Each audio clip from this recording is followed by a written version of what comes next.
as soon as we started making tools,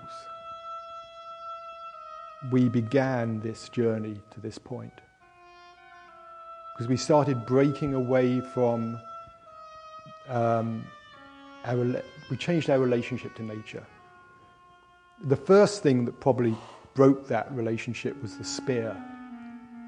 Being able to throw something, a spear, and kill an animal at a distance. Before then, we were like any other animals. We could eat other animals, capture them, but only when we actually physically caught them. Suddenly we could catch animals at a distance. And it's interesting that there's correlations with the disappearance of the great mammals, the mammoths and those things are correlated with when human beings started hunting with spears. We could go and capture those big animals.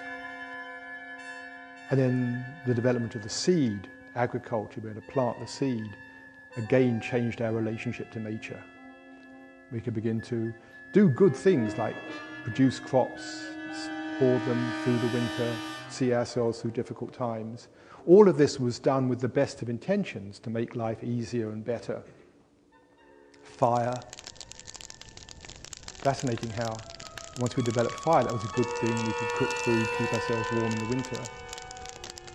But we started raping the planet. I mean, wood was the first major fuel, and then that got exhausted. It's fascinating, in current times we get all these pictures of the Middle East and Iraq and those areas. Just remember a few thousand years ago, we talk about the Hanging Gardens of Babylon. And where are the Hanging Gardens in Baghdad? Iraq, where did that come from? Shows how the mind is going. Anyway, we took down major areas of forest for wood, for burning, for the kilns, all that pottery required wood. And then we moved on to coal and oil. It's all been increasing as we've gone along.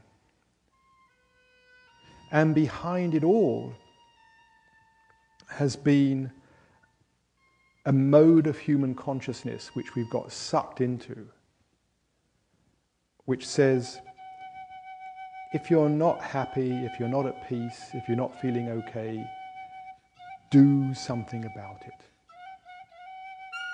And this is our doing instrument, our hands. Manipulate the world, change the world in some way, go and get something, make something different, get some new experience. And that was probably okay in the past. Before the Industrial Revolution, that was probably the appropriate way.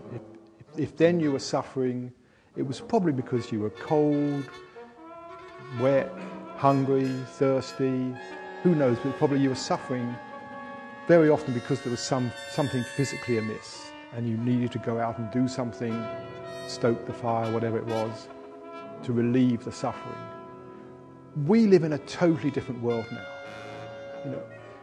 Few of us suffer because we're thirsty or cold. We just, go to the refrigerator, get some nice cool water if we're thirsty, or adjust the central heating, put on some nice clothes, whatever it is. If we're suffering, it's because there's something in our mind that tells us things aren't the way we think they should be for us to be happy. And so we get caught in this mode of interacting with the world where we're continually thinking, if only I could just get the world right, I'd finally be happy. And it doesn't work. We can temporarily get the world right. We can find some temporary satisfaction. We go shopping and feel good. I don't know, how long does shopping make you feel good for, those who are into retail therapy? How long's the fix last? Till you get your bill, okay. And then you need another fix. But that's the mode we're caught in. And that's what drives so much of our society, the consumption. It also blinds us to what we're doing to the planet. It's why we love money so much. There's no point. Money itself is nothing to love.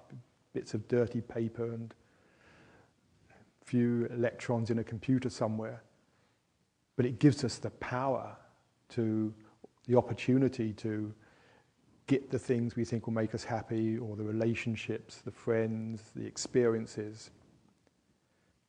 So our consciousness has got totally caught up in this. It's been there all along, as I say. As soon as we started manipulating the world, we started falling into this trap, this mental trap. And what's happening now is the errors in that thinking are coming up to meet us everywhere, everywhere. And we're just beginning to see that that's what it's about. And it's fascinating, the economic crisis that's been unfolding in the last 2 weeks is probably the first crisis that has really made it clear that it's something in our own thinking, in our own society, that's actually creating the problems. Before, we could always put it out there, well, hurricanes, they're going to happen anyway, and global warming, we don't know. We can push it away, all the other things. Wars, we can always blame the other people. They're at fault, we had to go and defend ourselves, or whatever it is.